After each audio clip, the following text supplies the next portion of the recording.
Hey, it's Fern, and in this video, I'm going to talk about what makes a good dog food.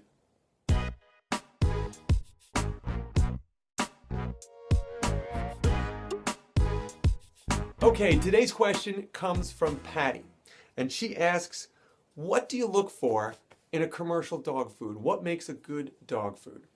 Now, this is a question that a lot of people have, and I find there's a lot of conflicting advice out there on the internet, on TV, from trusted sources like breeders and vets. Everyone's got a different opinion, and it's kind of confusing to know what we should do.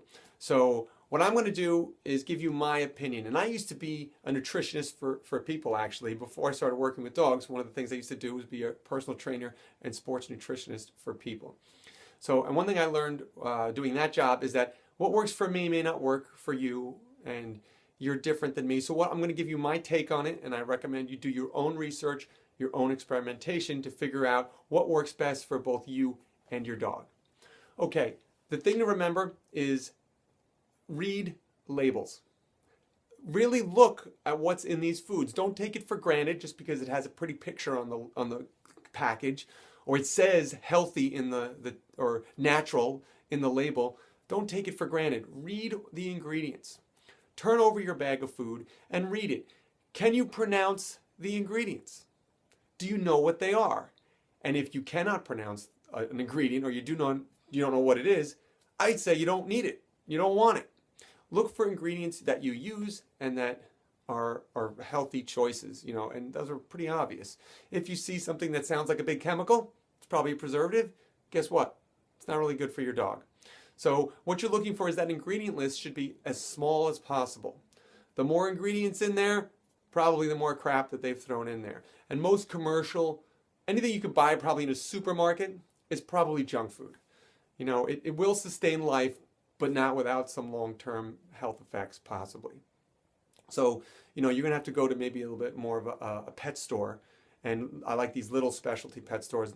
The big chains are getting better, but sometimes that food is not so good. So you want to look for ingredients that you recognize and that you use, that you can pronounce. And I'm a big fan, I'm a big believer in that dogs are carnivores. And they really have no need for grains whatsoever.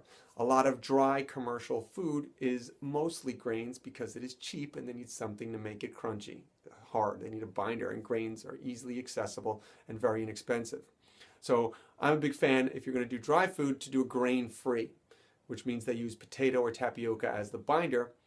And, to go from a poor quality grain food to a high quality grain food won't impact you on price too much. To go to a grain-free will probably double your expense a little bit. But you have to remember, what you feed your dog is important and will affect its longevity and health.